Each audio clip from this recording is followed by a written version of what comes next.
We saved 2 years for our anniversary trip. The night before our flight, Mom called. "Your sister needs you to watch the kids." I said no. Dad texted, "Family comes first." I turned off my phone and boarded the plane. When we landed, I had 43 missed calls. My name's Oliver. I'm 34, and I want to tell you about the time I boarded a plane with 43 missed calls waiting for me on the other side. But before I get to that beautiful disaster, I need to give you some context, because without it, you'll think I'm just some guy who ignored his family for a vacation. And honestly, I wish it were that simple. I've been married to my wife Juniper for 7 years. If you're wondering, yes, that's her real name. And yes, she's heard every single Barry joke you're about to think of. Junie is the kind of person who remembers everyone's birthday, writes thank you cards by hand, and once drove 45 minutes in a rainstorm to bring soup to a coworker she'd known for 2 weeks. She's a better human than I deserve, and I'm not just saying that to score points. I genuinely believe it. Now here's the thing about my family. I grew up in a house where everything revolved around my older sister, Darla. And look, I love Darla. She's my sister. But from the time I was old enough to understand what was happening, it was pretty clear that the family orbit had one son, and it wasn't me. Darla was the first grandchild, the first to graduate college, the first to get married, the first to have kids. Every milestone she hit was treated like a national holiday. When I graduated with honors from my engineering program, my dad said, and I quote, "That's great, bud. Hey, did your mom tell you Darla's thinking about remodeling her kitchen?" I sat there in my cap and gown feeling like a background extra in someone else's movie. Darla married a guy named Rowan when she was 25. Rowan is one of those guys who always has a great business idea that never quite works out. He's been a day trader, a crypto consultant, a life coach, and most recently he started some kind of artisanal beef jerky company that lasted about 4 months before the health department had some opinions. Through all of this, Darla stayed home with their 3 kids, Cody, Maisie, and Little Ro Jr., who everybody calls Bug for reasons nobody can remember. They're good kids, chaotic, loud, and capable of destroying a living room in under 6 minutes, but good kids. The problem is that my parents, Hank and Lorraine, have spent the last decade acting like Darla's chaos is everyone else's responsibility. When Rowan's jerky empire collapsed, guess who loaned them rent money? Oliver. When Darla needed emergency dental work and their insurance lapsed because Rowan forgot to pay the premium, guess who covered it? Oliver. When they needed someone to watch the kids every other weekend so Darla could decompress, guess who rearranged his entire schedule? If you guessed Oliver, congratulations, you're seeing the pattern. And through all of this, did anyone ever say thank you? Did anyone ever acknowledge that maybe Junie and I had our own lives, our own plans, our own stuff going on? Not really. In my family, helping Darla wasn't a favor. It was an expectation. It was the baseline. You didn't get credit for it any more than you'd get credit for breathing. About 2.5 years ago, Junie and I were lying in bed and she turned to me and said, "I want to go to Greece." She'd wanted to go since she was a kid, ever since her grandmother showed her postcards from Santorini and told her stories about whitewashed buildings against water so blue it didn't look real. Her grandmother passed away before they ever got to go together, and it had been sitting in Junie's heart like an open tab ever since. So we made a plan. We opened a separate savings account, set up automatic transfers, cut back on eating out, and for 2 years we watched that number climb. $23,000. Flights, hotels, tours, spending money, all of it. We wanted to do it right. Our 7th anniversary was the target date, and we'd been counting down for months. Junie and I had never taken a real vacation together. Our honeymoon was a long weekend at a bed and breakfast 3 hours from home because I'd just started a new job. Every year since, something came up. Darla needed help. My parents had a thing. Money got tight because I'd loaned some to my sister again. Every single year, our plans got bumped for someone else's emergency. Not this time. This time we had the money saved, the flights booked, the hotels confirmed, and 2 weeks of paid time off approved. Junie had bought a new sundress and a travel journal. I downloaded 3 different apps to plan our itinerary. We were leaving on a Saturday morning, and by Saturday night, we'd be watching the sunset from a terrace in Athens. The Thursday before our flight, I made the mistake of mentioning the trip at my parents' house during a family dinner. I'd been vague about it on purpose, just saying we were going on a trip, no details. But my mom pressed, and I told them, "Greece." 2 weeks. Saturday morning flight. My mom's face did this thing where her smile stayed in place, but her eyes went completely flat, like someone had flipped a switch behind them. She said, "Oh, that's a long trip." My dad didn't even look up from his plate. Darla asked how much it cost, and when I didn't answer, she said, "Must be nice to have that kind of money just sitting around." Rowan laughed. Junie squeezed my hand under the table. We left dinner early. Junie didn't say anything in the car for the first 10 minutes, and then she said, "They're going to try something. You know that, right?" I told her she was being paranoid. She gave me a look that said she loved me, but also thought I was being incredibly naive. She's always right. I should really start leading with that. Friday night, the night before our 6 a.m. flight. Our bags were packed, lined up by the front door like little soldiers. Junie had laid out our travel outfits. I'd triple-checked the passports. We were in bed by 9:30 because we had to be at the airport by 4 in the morning. Everything was perfect. My phone rang at 10:15. It was my mom. I almost didn't answer. Something in my gut told me not to. But decades of conditioning are hard to override, so I picked up. "Oliver, honey, I need you to listen to me," she said, and her voice had that tone. That specific tone she uses when she's about to frame a demand as a desperate plea. "Darla needs you." Here's the story she gave me. Rowan had apparently landed some kind of last-minute consulting gig 3 states away. He was leaving Saturday morning and wouldn't be back until the following Friday. Darla had a commitment she couldn't get out of, something about a wellness retreat she'd already paid for that was non-refundable. So the kids needed someone to watch them for the entire week. "Mom," I said, sitting up in bed. Junie was already awake, watching me with an expression that can only be described as "I told you so" in human form. "We're leaving for Greece in the morning. You know this."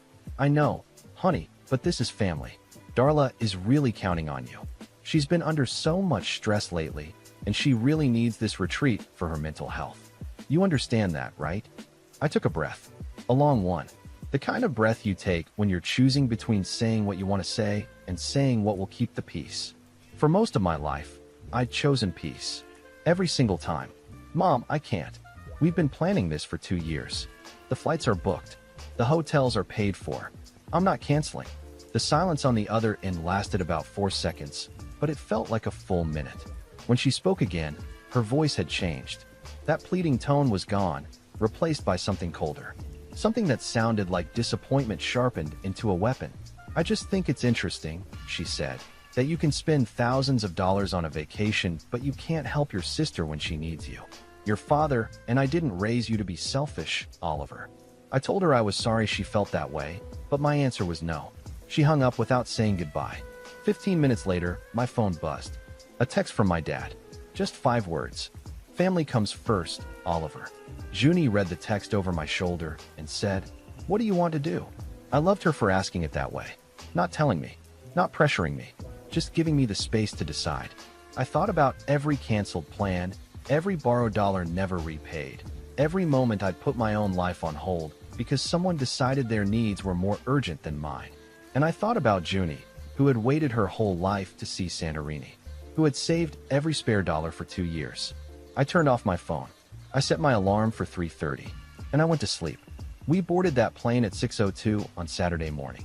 When we landed in Athens 11 hours later, and I turned my phone back on, it nearly vibrated off the tray table. 43 missed calls, 27 text messages, and 1 voicemail from my mother that started with the words, "I hope you're happy." Yeah, I was about to be. I should tell you about those 43 missed calls, because they paint a picture more vivid than anything I could describe. I didn't listen to them all in Athens. I listened to the first 3 while Junie was in the bathroom at the airport, and that was enough to give me the general flavor. Call 1 was from my mom, left at 6:45 a.m., right around the time our plane was pulling away from the gate. She sounded more annoyed than panicked. "Oliver, this is your mother. I don't know what you think you're doing, but Darla is beside herself. Call me back immediately." Classic Lorraine. Not asking, telling. Call 2 was from Darla herself, left around 8 a.m. Her voice had that particular wobble she does when she's trying to sound like she's been crying, but hasn't actually committed to real tears yet. "Ollie, I can't believe you just left. I really needed you this weekend. Rowan's gone and the kids are already being impossible, and Mom says you just turned off your phone? How could you do this to me?" Note the framing. Not how could you prioritize your wife and your anniversary and the trip you've been saving for. No, how could you do this to me? Because in Darla's world, every decision anyone makes is either for her or against her. Call 3 was from my dad. This one was shorter. Your mother is very upset. Your sister is very upset. I don't know what's gotten into you, but this isn't how we raised you. Call us. That was it. No mention of my trip. No acknowledgement that maybe, just maybe, I had a valid reason for not being available. In my dad's mind, the equation was simple. Darla needed something. Oliver didn't provide it. Therefore, Oliver was wrong. End of calculation. I turned my phone off again after that third voicemail and didn't turn it back on for 2 days. And you know what? Those 2 days in Athens were incredible. We walked through the Plaka district with no plan and no schedule, just wandering through narrow streets lined with bougainvillea and stopping at whatever caught our eye. We ate at a tiny restaurant where the owner seated us on his rooftop and brought out dish after dish that we didn't order, just waving his hand and saying, "You try, you try." Junie tried octopus for the first time and made a face that I will treasure for the rest of my life. We stood at the Acropolis at golden hour, and she grabbed my arm and didn't say anything for a full 5 minutes. Just stood there looking out over the city with tears running down her face. Not sad tears. The kind you get when something you've imagined your whole life turns out to be even better than you pictured. That's when I knew, with absolute certainty, that I'd made the right choice. On Monday morning, I finally turned my phone back on and started reading the texts. The first few were variations of the voicemails. Disappointment, guilt trips, demands to call back. But then they started escalating. My mom had texted at least a dozen times. The progression went from "call me" to "this is unacceptable" to "I've never been so disappointed in you" to "and this is the one that really got me. Your grandmother would be ashamed of you." My grandmother, who had been dead for 6 years, was being weaponized from the grave. That's a new level of guilt tripping, even for my mother. Darla's texts were more dramatic. She sent me a picture of Bug crying with the caption, "This is what you're missing." She sent another one that said, "Rowan's mom can't help either, so I guess I just have to cancel everything, because nobody cares about me." Then she sent a long paragraph about how I'd always been jealous of her, and this was my way of punishing her for being the favorite. I read that one twice because I genuinely couldn't tell if she was being serious or if she'd accidentally sent me something she meant to put in a group chat. My dad sent exactly one more text after the first one. It said, "Don't bother coming to Thanksgiving." That was in early October, by the way. The man was preemptively disinviting me from a holiday that was 7 weeks away. Bold strategy. But here's the thing that really twisted the knife. While I was scrolling through the messages, I noticed something. Not a single person had asked where we were. Not one text said, "Are you guys okay?" Or "Did you make it safely?" Or "How's the trip?" It was all about what I wasn't doing for them. Nobody cared where I was. They only cared where I wasn't. I showed Junie the texts over breakfast at our hotel. She read through them slowly, sipping her coffee, her expression shifting from irritation to something sadder. When she finished, she set the phone down and said, "Oliver, I want to tell you something, and I want you to really hear it." I nodded. She took my hand across the table and said, "They don't miss you. They miss what you do for them. There's a difference, and it's the difference that matters." I sat with that for a long time. I sat with it while we ferried to Mykonos, while we walked along the waterfront in Little Venice, while we watched the pelicans waddle around like they owned the place. I kept turning it over in my mind like a stone in my pocket. They don't miss you. They miss what you do for them. The thing is, part of me had always known it. I'd known it when my parents forgot my 30th birthday because they were busy planning Darla's baby shower for Bug. I'd known it when Darla called me 2 hours after my wedding to ask if I could lend her money for Cody's school fees. I'd known it when my dad told me he was too busy to come see me get promoted to lead engineer at my firm, but drove 4 hours to watch Darla's son play t-ball. I'd known it my entire life. I just never let myself say it out loud. On our 4th night in Greece, Junie and I were sitting on a balcony in Santorini, the one she'd been dreaming about since she was 7 years old. The sun was going down and the whole sky looked like it was on fire, all orange and pink and gold bleeding into the bluest water I'd ever seen. She leaned against me and said, "Thank you for choosing us." And something shifted inside me. Something that had been bending for years finally broke, but it broke in the good way. The way a bone heals stronger after it's been set right. I decided right there, watching the sun disappear into the Aegean Sea, that things were going to change. I was done being the family ATM. I was done being the emergency babysitter, the emotional support brother, the guy who drops everything because someone else didn't plan their life properly. I wasn't going to be cruel about it. I wasn't going to burn bridges or send some dramatic manifesto. I was just going to stop volunteering to carry weight that was never mine to carry. We spent the rest of the trip exactly the way we'd planned. Delos, Naxos, back to Athens for the final 2 days. Junie filled her travel journal cover to cover. I ate more lamb than any one person should consume in a 2-week span. We laughed more than we had in years. We held hands like we were 22 again. For 14 days, nobody asked me for money. Nobody needed me to fix their problems, and nobody made me feel guilty for existing on my own terms. When we got home, tanned and rested, and carrying about 40 pounds of olive oil and souvenirs between us, I sent one text to my family group chat. It said, "We're home safe. Trip was wonderful. Hope everyone is doing well." Short, polite, neutral. My mom responded 3 hours later with, "Glad you had fun. Darla had to cancel her retreat. She's very upset. No welcome home. No glad you're safe." Just one more reminder that my happiness had cost Darla something. I didn't respond. And honestly, that silence felt like the most powerful thing I'd done in 34 years. The first month after we got back from Greece was like living in a Cold War. Nobody called me. I didn't call them. For the first time since I could remember, my phone wasn't buzzing with requests from my family, and the silence was equal parts peaceful and unsettling. Like when you live next to train tracks your whole life, and then one day the trains stop running. You should be relieved, but your brain keeps waiting for the rumble. Junie noticed the change in me right away. Not the family silence. She was thrilled about that. She noticed that I was lighter. I was sleeping better. I wasn't checking my phone every 20 minutes with that low-grade dread I used to carry around like a second wallet. She said it was like watching someone take off a backpack they'd forgotten they were wearing. At work, things started shifting too.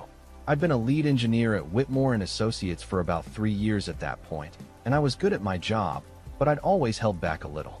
Not on purpose, exactly. It's more that when you spend your whole life being told your accomplishments don't matter, you start believing it. You don't chase the big promotions. You don't speak up in meetings. You do solid work and hope someone notices, and when they don't, you tell yourself that's fine because at least you're being helpful. But after Greece, something clicked. My buddy at work, this guy named Sullivan who'd been in the industry for about 20 years, took me aside one afternoon and said, "Ollie, you've got more talent in your left pinky than half the guys in the executive boardroom. When are you going to stop acting like you're grateful to be here and start acting like they're lucky to have you?" Sullivan's the kind of guy who says things like that with zero irony, just staring at you like he's daring you to disagree. I didn't disagree. I started putting together a proposal for a project I'd been sitting on for over a year. A sustainable infrastructure design for a mixed-use development in the city. It was ambitious, way outside the scope of what our firm usually took on, and part of the reason I'd never brought it forward was because I could hear my dad's voice in the back of my head saying, "Don't get ahead of yourself, bud." But I was done listening to that voice. I worked on the proposal for 3 weeks.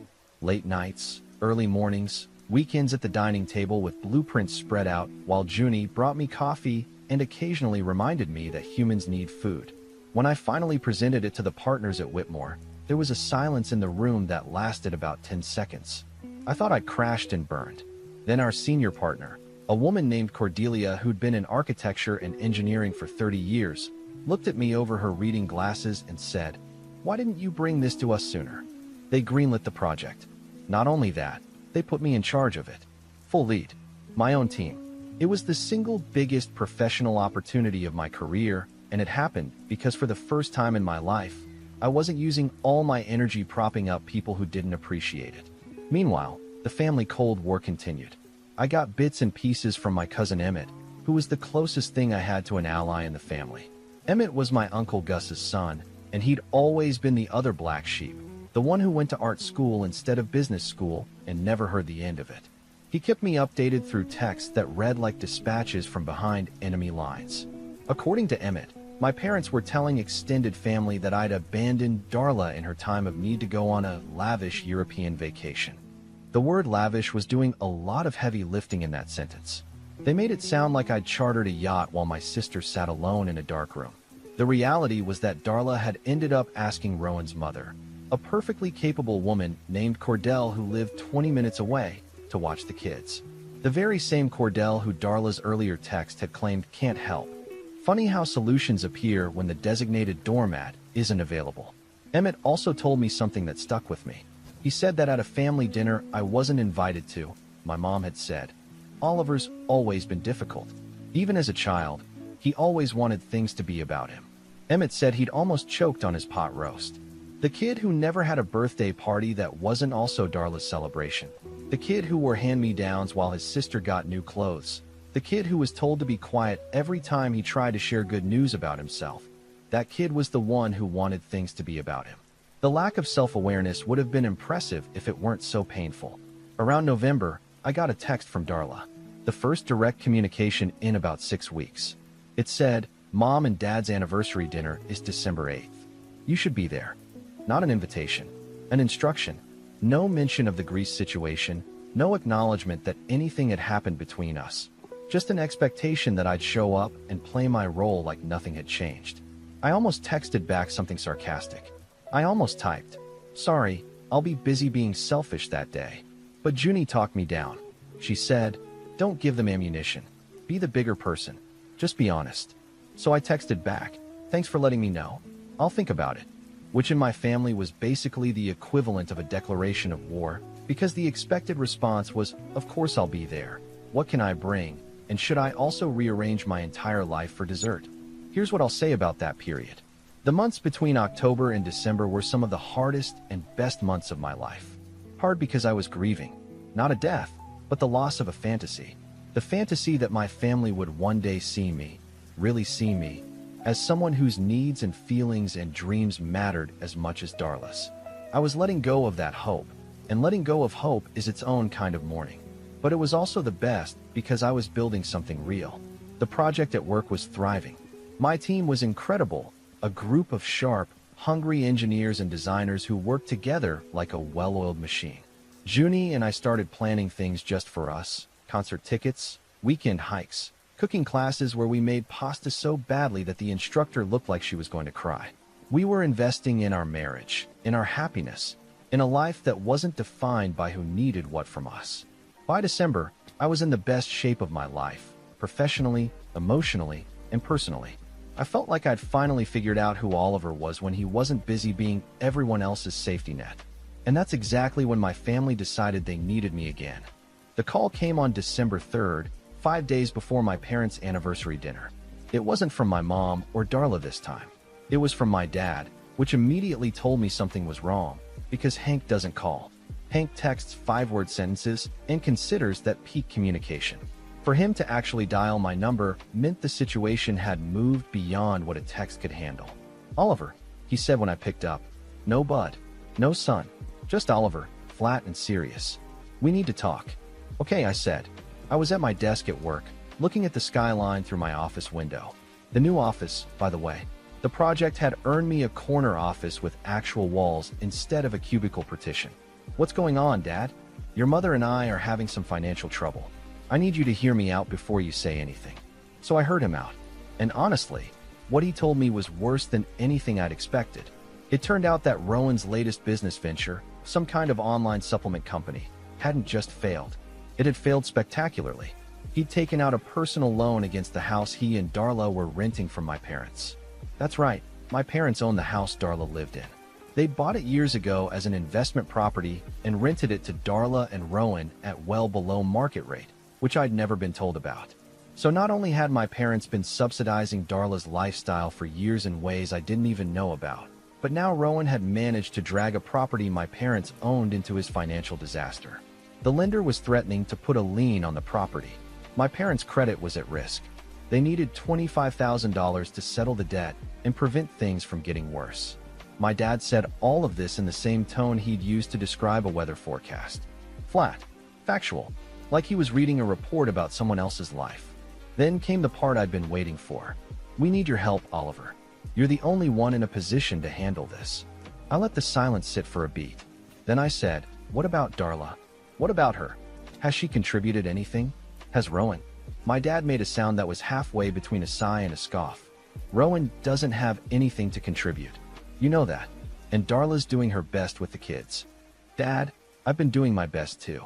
For years. And every time I did my best for this family, it wasn't enough and it wasn't acknowledged. You texted me that I shouldn't bother coming to Thanksgiving because I took my wife on a trip we saved 2 years for. Another silence. Then, that was your mother's idea. And you sent it. I told my dad I needed time to think. He said, don't take too long. Which was about as close to please as Hank gets. I hung up and sat in my new office and looked at the city and thought about $25,000. That night, I told Junie everything. She listened the way she always does, with her full attention, no interrupting, just absorbing. When I finished, she was quiet for a while, and then she said, what do you want to do? And I mean you, Oliver. Not the version of you that feels obligated. The real you. I don't want to just hand them money, I said. Not this time. Not after everything. Then don't. But it's my parents. If they lose that property, their retirement is affected. They'll be in real trouble. Junie nodded. That's real. But here's the thing. If you bail them out with no conditions, nothing changes. You become the ATM again. Darla and Rowan face 0 consequences. And next year, it'll be something else. She was right. She's always right. I really should tattoo that somewhere. Over the next 2 days, I did something I'd never done before. I consulted a financial advisor, a guy named Harlan who Sullivan had recommended. Harlan was a straight shooter with a handshake like a bear trap and a talent for making complicated things simple. I laid out the whole situation, family dynamics included, and asked him what he thought. Harlan leaned back in his chair and said, Oliver, you've got the means to help, and that's a good position to be in. But you've also got leverage, and that's a better position. If you're going to put $25,000 on the table, you need to make sure it's a transaction, not a donation. Set terms. Protect yourself. And make sure everyone in that family understands that the Bank of Oliver is closing permanently after this. So that's what I did. I spent the next 2 days putting together what Junie jokingly called the Oliver Accords. It was a formal agreement, drafted with the help of a lawyer friend of Harlan's named Sloan, that outlined exactly what would happen if I agreed to help. The terms were simple. I would provide the $25,000 as a loan, not a gift. It would be repaid in full within 5 years at a modest interest rate. The repayment would be the responsibility of Darla and Rowan, since it was their mess, not my parents'. There would be a signed promissory note. And here was the big one. My parents would formally transfer ownership of the rental property into their own names only, removing any possibility of Rowan using it as collateral again. Additionally, Rowan would be required to complete a financial literacy course before any funds were disbursed. I also added a personal clause that Sloan said wasn't legally binding, but that I wanted in writing anyway. It stated that I was doing this of my own free will, and that this was the final financial assistance I would provide to any family member. Period. Full stop. The well was dry after this. I printed out 2 copies of the agreement.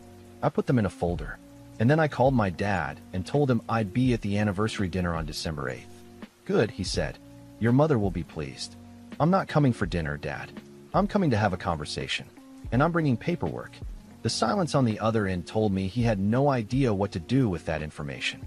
Welcome to the club, Hank. I'd been living in that confusion my whole life. The night before the dinner, Junie helped me pick out my clothes. Not because I needed fashion advice, but because she said I should walk in there looking like the man I'd become, not the kid they remembered. She picked a navy suit I'd bought for a work presentation, no tie, top button undone. She straightened my collar and looked at me and said, "Give them hell." Politely. I drove to my parents' house on December 8th with a folder on the passenger seat and a calm in my chest that I hadn't expected. I wasn't nervous. I wasn't angry. I was just ready. I pulled into my parents' driveway at 6:15 and sat in the car for a minute, not because I was scared, but because I wanted to remember this feeling, this clarity. For 34 years I'd walked into that house, trying to be small enough to fit the space they'd made for me. Tonight, I was walking in at full height. The house smelled like Lorraine's pot roast, the one she makes for every important occasion. Darla was already there, sitting at the dining room table with Rowan, who was on his phone and looked like he'd rather be anywhere else. My parents were in the kitchen. When I walked in, my mom turned around and gave me a smile that didn't reach her eyes. "Oliver, you came." Like she was surprised I'd shown up to a dinner I said I'd attend. Like I was the unreliable one. "Hi, Mom. Happy anniversary." I hugged her. It felt stiff. My dad shook my hand. Darla gave me a wave from the table. Rowan didn't look up from his phone. Classic. We sat down to eat, and for about 20 minutes, it was almost normal. My mom talked about her garden club. My dad mentioned something about the gutters needing work. Darla complained about Cody's teacher. Nobody mentioned Greece. Nobody mentioned the 43 missed calls. Nobody mentioned the fact that we hadn't spoken properly in 2 months. We just pretended, the way my family has always pretended, that if you don't talk about something, it didn't happen. I let it go on until dessert. My mom brought out a pie, and while she was cutting it, I set the folder on the table. "What's that?" Darla asked, eyeing it like I'd placed a live animal on the tablecloth. "That's what I came to talk about." I looked at my dad. "You called me about the money situation. I've given it a lot of thought, and I've come up with a solution." The room went quiet. The kind of quiet where you can't hear the kitchen clock ticking. My mom set down the pie server. My dad crossed his arms. Rowan finally put down his phone. I opened the folder and laid out the agreement. I explained each term calmly and clearly, the way I'd present a project proposal at work. The loan, the repayment schedule, the promissory note, the property transfer, the financial literacy course for Rowan. The clause about this being the last time. When I finished, nobody spoke for what felt like an eternity, but was probably about 15 seconds. Darla broke the silence first. "You're joking, right? You want us to sign a contract? I'm your sister, Oliver, not a business deal." "You're right, you're my sister," I said. "And I love you. But I've given this family thousands of dollars over the years, and not once has anyone acknowledged it, thanked me for it, or paid me back. I'm not doing that again. If I'm going to help, there are going to be terms." "This is ridiculous," Darla said, looking at my parents for backup. "Mom, tell him this is ridiculous." My mom's mouth opened, but my dad spoke first. "Let me see it." He pulled the document toward him and started reading. My mom leaned over his shoulder. The room was so quiet I could hear Rowan breathing. After a minute, my dad looked up. "You want Darla and Rowan to repay you, not us." "That's correct. It's their debt. Rowan took out the loan. It should be their responsibility." "I can't afford that," Rowan said, speaking for the first time all night. "I'm between opportunities right now." "You've been between opportunities for 7 years, Rowan," I said, and I wasn't being mean about it. I said it the way you'd state a fact. The sky is blue. Water is wet. Rowan is between opportunities. That's why there's a financial literacy course in the agreement. And that's why the repayment period is 5 years. I'm not asking for the money tomorrow. I'm asking for accountability. Darla stood up. "I can't believe this. After everything Mom and Dad have done for you, this is how you treat family? You go on your fancy vacation, you disappear for months, and now you show up with a contract." And that's when something happened that I did not expect. My mom spoke. "Sit down, Darla." We all looked at her. Darla looked like she'd been slapped. My mom's face was doing something I'd never seen before, something that looked almost like shame. "Your brother," my mom said, slowly, like she was choosing each word carefully, "is the only person in this family who has consistently shown up. He's the only one who's ever offered to help without being asked. And we have never, not once, treated him the way he deserved for it." She looked at me, and for the first time in my adult life, I saw my mother actually seeing me. "I owe you an apology, Oliver. A real one. Not for the phone call. For all of it." My dad cleared his throat. He looked uncomfortable, which for Hank meant he was experiencing a human emotion and didn't know where to put it. "Your mother's right," he said. "We leaned on you too hard. That wasn't fair. I won't pretend I didn't feel something crack open in my chest when they said that. I won't pretend my eyes didn't get a little wet. But I held it together, because this wasn't the time for a breakdown. This was the time for a new beginning, and new beginnings require clear heads." Darla sat back down. She was crying. Real tears this time, not the performative kind. "I didn't know," she said quietly. "I mean, I knew you helped, but I didn't know it was like that. I didn't know you felt like that." "Because nobody asked," I said. Not with anger, just truth. Rowan, to his credit, looked at the agreement and said, "I'll sign it. And I'll do the course." Then he looked at me and said something he'd never said in all the years I'd known him. "Thank you, Oliver. And I'm sorry." They signed. Both copies. My dad signed as a witness. My mom watched the whole thing with her hand over her mouth, and when it was done, she walked over to me and hugged me. A real hug.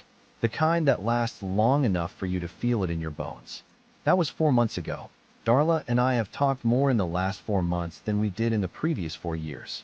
It's not perfect. We're not suddenly best friends braiding each other's hair. But she called me on my birthday last month, the first time she'd remembered it without being reminded, and she said, "I know I have a lot of making up to do. I'm going to try." That was enough. For now, that was enough. Rowan is 3 weeks into his financial literacy course, and according to Darla, he's actually engaged with it. He got a job at a logistics company. Not glamorous, but steady, with benefits and a paycheck that shows up on time. My parents renegotiated the rental arrangement for the house, and Darla and Rowan are paying something closer to fair market value now, which Darla initially protested and then accepted when she realized this was what adult life actually looks like. My parents and I are in a different place than we were. Not worse. Not entirely better. Just different. More honest. My mom has started asking me about my work, actually asking and listening to the answers. My dad isn't great with words, but he showed up at my office last week with a bag of bagels and said, "Saw this place on the way over. Thought you might be hungry." For Hank, that's basically a sonnet. The project at work is ahead of schedule. My team is incredible. Sullivan took me out for a steak last week and said, "I told you they were lucky to have you." Now everybody knows it. Cordelia mentioned the word partner in a meeting last month, and while I don't want to jinx anything, let's just say I didn't hate the sound of it. And Junie, my wonderful, patient, brilliant Junie, who saw through my family's nonsense long before I did and loved me anyway. Last Tuesday, she came home from work and found me in the kitchen attempting to recreate a pasta dish we'd had in Athens. It was terrible. Like, genuinely bad. She ate the whole plate and told me it was the best meal she'd ever had. And when I called her a liar, she laughed and said, "Okay, it's awful, but you made it for me, and that's what matters." We're already planning our next trip. Portugal this time. And this time, when my phone rings the night before, I'm not going to hesitate. I'm going to smile, let it ring, and go to sleep next to the woman who taught me that choosing yourself isn't selfish. It's necessary. So yeah, 43 missed calls, 27 texts, 1 voicemail that started with, "I hope you're happy." I am, Mom. I really am.